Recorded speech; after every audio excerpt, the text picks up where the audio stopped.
welcome to the second episode, or episode 2 of the Karen Knits podcast. My name is Karen, and I'm coming to you from South Central Pennsylvania in the United States. My social media information can all be found in the information box down below. I'll have that added in for everyone down there. I'd like to really take a moment to thank everyone who took the time to watch my very first episode last week. I really appreciate the support you've given me and really appreciate that you took the time to watch the video, and I really want to thank you for coming back to see me again. I'd also like to welcome anyone who might be a new viewer to my podcast and you're just stumbling upon this in my second week, or hopefully down the road you're finding out about me sometime later and you're going back and watching my old episodes. So this week, I hope I don't go for close to an hour this week, but we'll see. But I shouldn't be quite as long this week. The first thing I want to do this week is I want to follow up on one of the projects I was working on last week that I was getting close to finish, and I've actually finished. I have a finished object to show you, and there's some of my hair. These are the bicycle race socks. They are made in Cascade Heritage in the colorway Christmas Red. They were the stage 3 socks in the 2018 Tour de Sock. I will link down below to the information about the Tour de Sock and where you can find out more. The competition is finished for 2018, but it'll be something cool to look into for subsequent years. Sorry, I'm just looking down at my notes. So these socks, if you can see on here, they're gorgeous cabled twisted stitch pattern. They have beads added to them.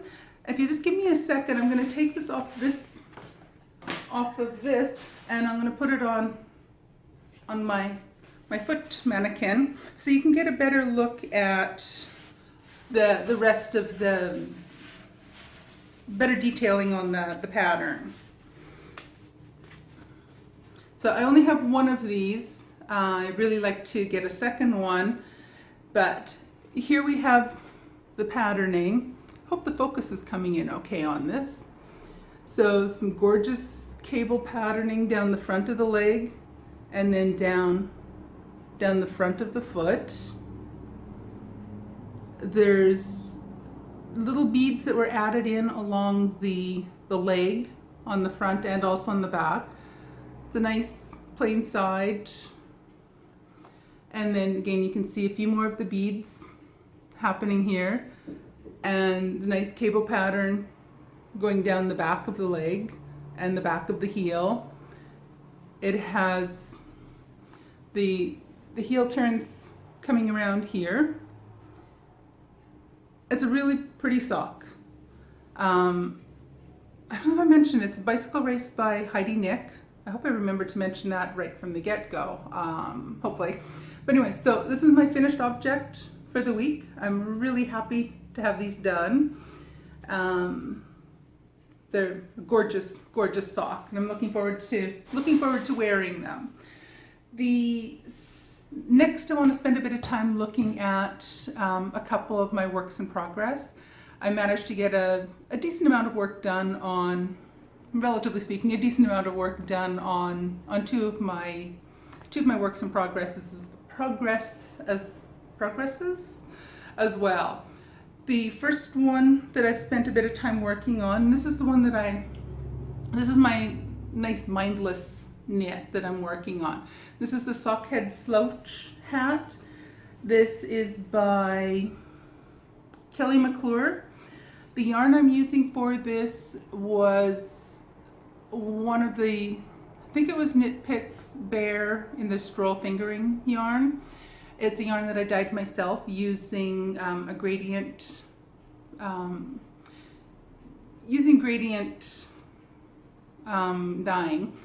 I need to do a little bit more work on practicing with gradient yarns, but so far I really enjoy it. So this is what it's looking like now. So you can see it's not really that gradient, but where the stitch marker is, that's where I left off last week. So I've finished the brim, and I'm into just the plain stockinette portion now, and it's just coming along nicely.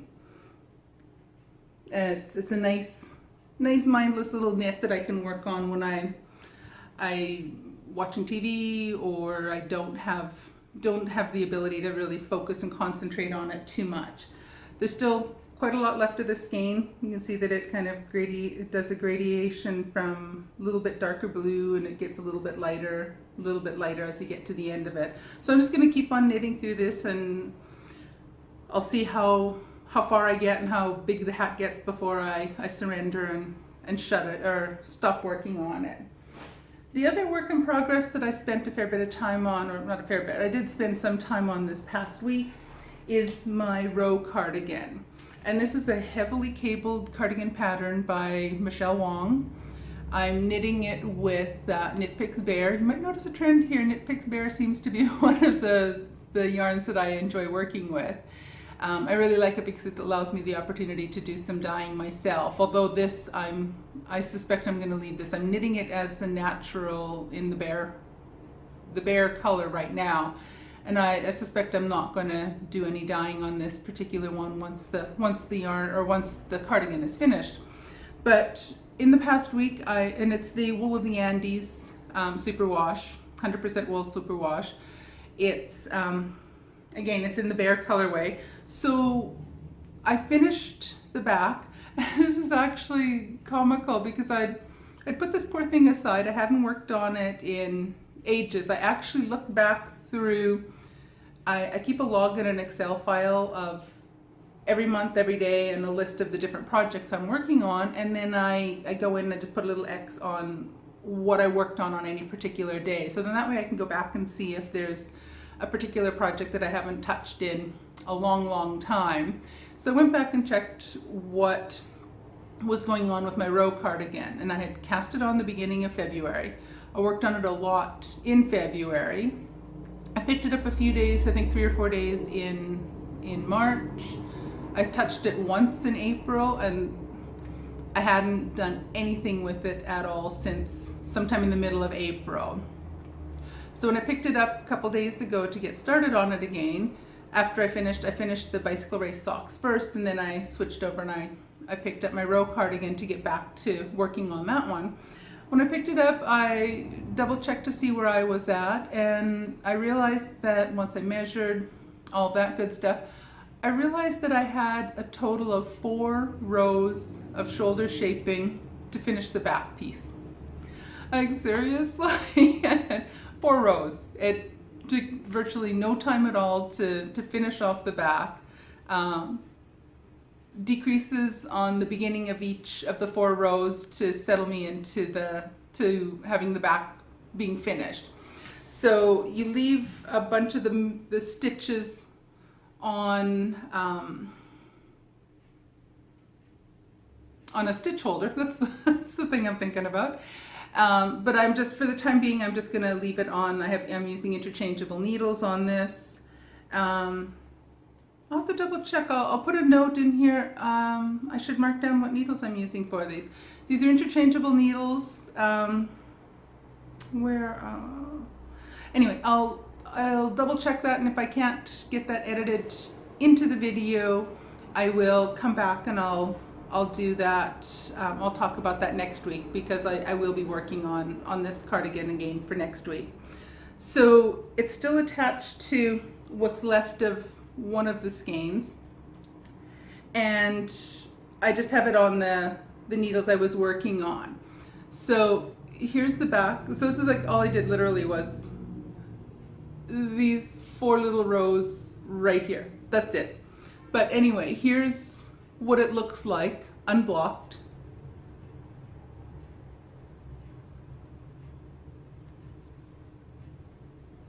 I'm hoping this is showing up okay, because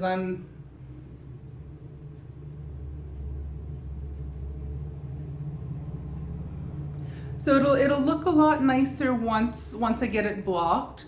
But even if I just take a little bit, you just see this just gorgeous cables all through this. It's gonna look fantastic once I get it blocked, once I get it ready to put together. So I finished the back. Embarrassingly, a total of 4 rows needed to be done, but oh well, such is life. Oops. Once I finished with the back, I went ahead and I cast on I thought, I can do the two front pieces, or I can do the sleeves. And I've not really done any work on knitting sweaters yet. And I always hear a lot of podcasters talking about being stuck on sleeve islands. They get one sleeve done, or they're working on one of the sleeves and it just takes forever. So I thought, well, maybe I'll circumvent that. So I thought I'll cast on the sleeves. And I decided I wanted to do them 2 at a time. So I cast on both of them. I will just work through both of the sleeves at the same time so that my increases are consistent. And then once I'm finished the sleeves, they're both done. So cast on the cuffs.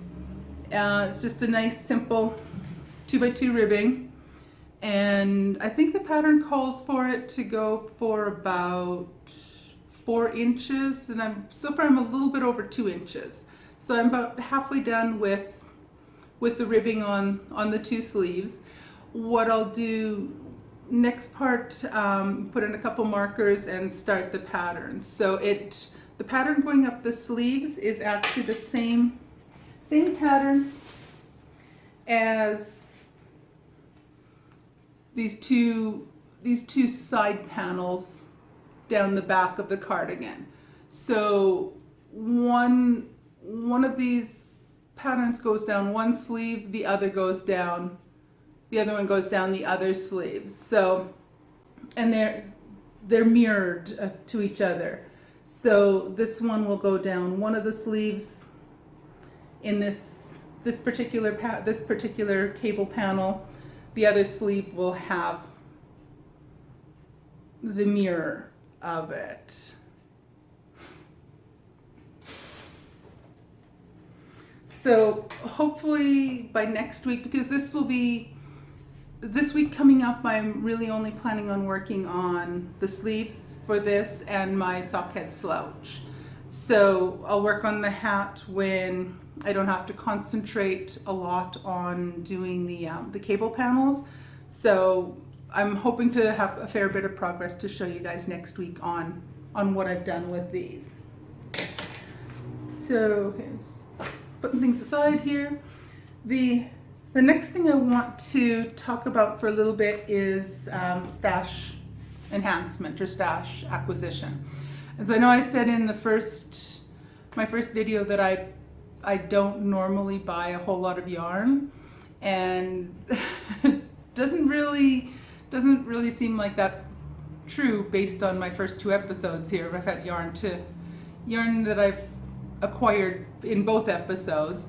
I think I mentioned in the last episode I had an order coming in from Knit Picks, and it was supposed to arrive on, I think it said it was supposed to arrive on Monday or Tuesday. Well, when I finished taping everything last Saturday, I double checked and went down and checked the mail after everything was done, and lo and behold, there's a nice box of yarn from Knit Picks waiting for me. So it actually arrived a couple days earlier than I expected. But I thought, well, I'll just leave it, and instead of adding on another clip onto the last video, I thought, well, which was already long enough, I thought I'll just hold off and wait and talk about it this week instead.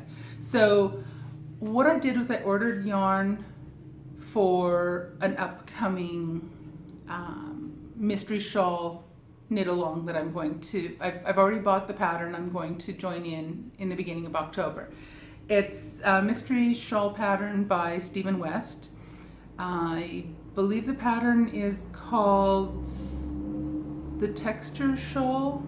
I'll double check on that, and I will put that either down here or down here. I'm going to learn how to do editing this week, or before I get this episode out, I hope. That's the plan, to actually edit this a little bit a little bit before I send it out to you guys. But so I ordered the yarn for this shawl, and it calls for 5 different yarns or 5 different colors of yarn. One of them is supposed to be a different texture or a mohair type of yarn or something a little bit fluffier than the other 4. So what I ordered for that was this. And so this is Knit Picks. So I got two skeins of it. It is Knit Picks Aloft in the colorway Celestial. And it's just this gorgeous, gorgeous blue. I love blue. It's one of my favorite colors. It is the 25 gram skeins, 260 yards per skein. It is lace weight. It's 72% kid hair or super kid mohair and 28% silk.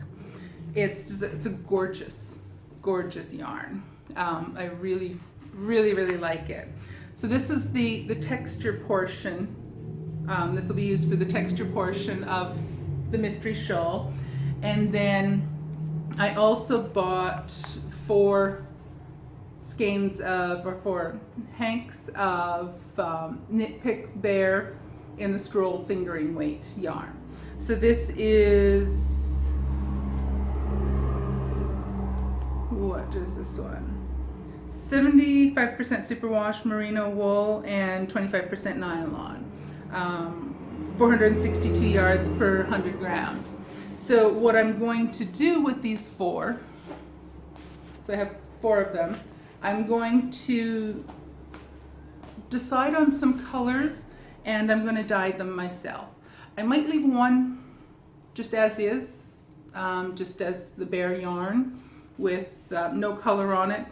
I might do some with a little bit of speckling, but I really have to look through the thread on Ravelry and spend some time thinking about exactly how I want to dye them and get that done up. The knit along starts on October 5th, so I still have a fair bit of time to think about colors, think about what I want to, how I want to dye each of them. So that'll be something I'll spend a bit of time talking to you about probably in the next week or 2 weeks. But I have to have it done by the 5th of November. The pattern is going to be released over, I think, 4 weeks through October. So each Friday in October we'll get one more part of the pattern. So I've always thought that Stephen West mystery shawls looked like a really fun thing to do, and so I usually never have the timing quite right. So this time around I finally have my timing right. I bought the pattern and I'm starting to get ideas for what I want to do with the yarn. So that's my next step.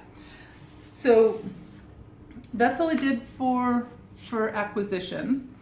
The next thing I want to spend a little bit of time doing is I want to spend a bit of time letting you guys take a look at the spinning wheel I have. I think I mentioned this in the last episode briefly, but I have inherited, or I have been given, my great-grandmother's antique Icelandic spinning wheel. It is something she brought with her from Iceland when she immigrated to Canada in 1905. I don't know if it was something that was new when she brought it with her, or if it's something that she had for some time before she actually moved to Canada from Iceland.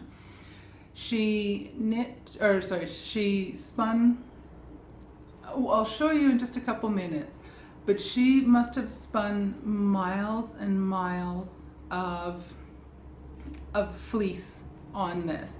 You can see some of the wear patterns where she's used it. She passed away in 1958, and the spinning wheel has not been used since then. It's been stored in the attic at my mom's place all of these years.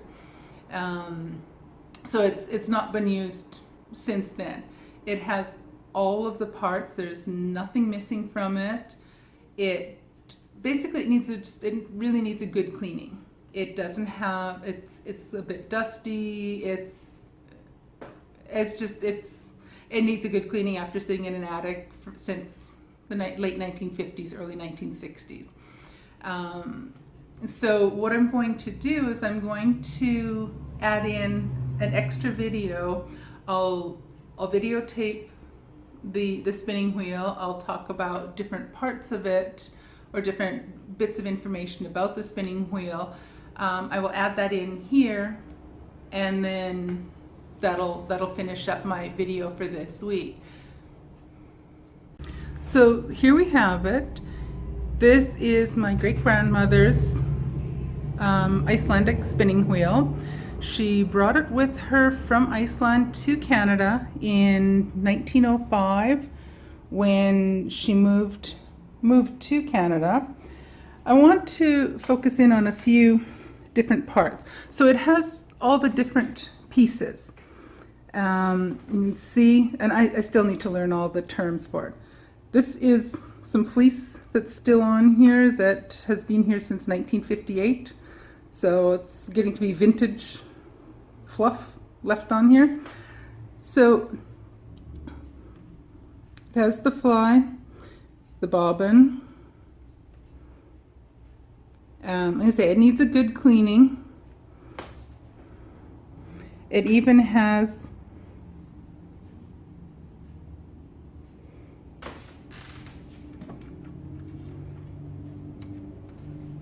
the piece for pulling the yarn or the fleece through.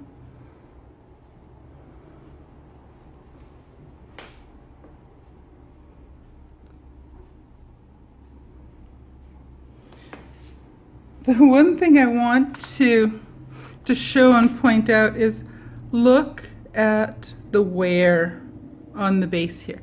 If you look at the treadle, it is worn. It is worn so much. You can actually see on here, if you get it at the right angle, you can see how much wear there is. There's actually, you can see exactly where her foot sat. You can just see just the significant amount of wear on this. I think it's just amazing that you can see exactly where her foot sat, and you can see exactly where all the wear on the treadle.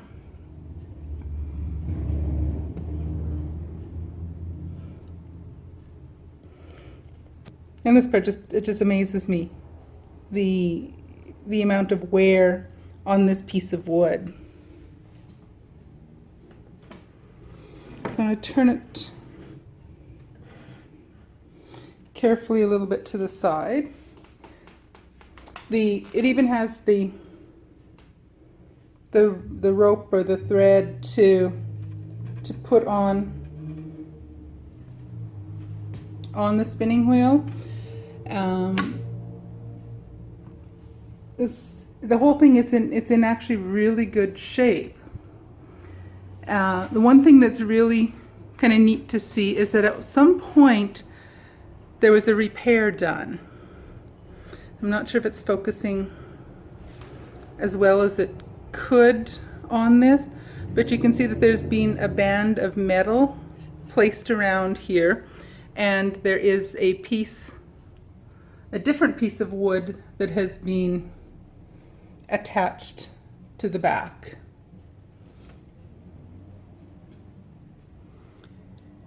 So somewhere along the line, this poor beauty saw some damage, was broken. It looks like it probably broke someplace around in this point here, and there was a piece of metal has been put in there to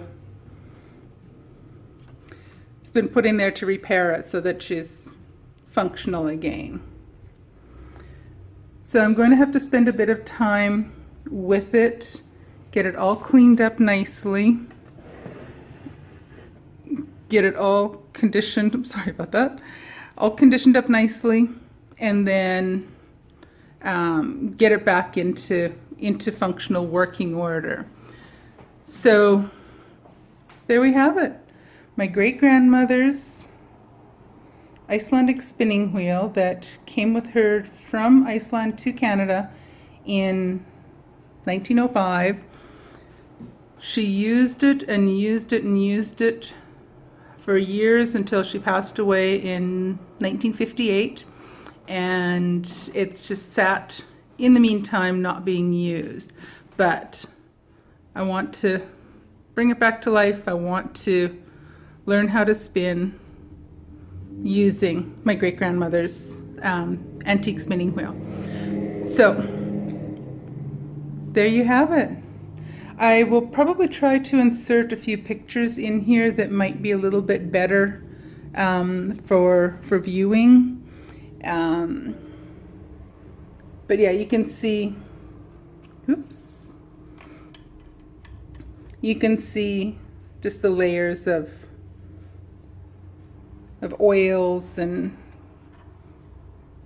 just dirt and stuff from years and years of use, and then years and years of just sitting and waiting for someone else to come along and start loving her again. So that's it. My great-grandmother's antique Icelandic spinning wheel. Hope you liked her. I'll be showing you more videos of her as she's being fixed up and as she's getting ready for coming back to being used all the time. So I really want to thank you so much for taking the time to watch my second episode. I hope you enjoyed it. I hope you enjoyed taking a look at my great-grandmother's spinning wheel. I'm planning on doing first I need to clean it up, and I want to get it completely back into working order, and I actually want to learn how to spin and learn how to spin wool or spin fleece using this antique spinning wheel that my great-grandmother used for years and years. So I hope you enjoyed this. I'd like to thank you very much for spending some time with me this afternoon, or whenever it is you're watching it. I'm filming this afternoon. It's still morning. It's getting close to noon.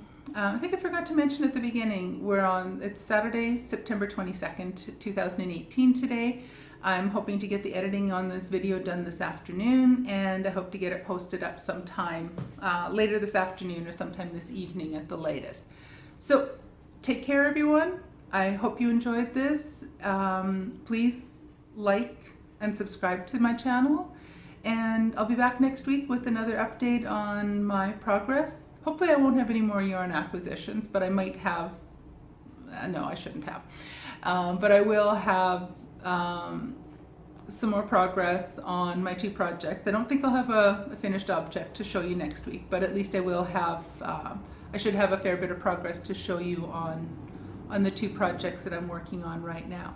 So anyways, so have a great day. Thank you so much for watching. Like and subscribe. Take care. And I'll catch you guys later. Bye.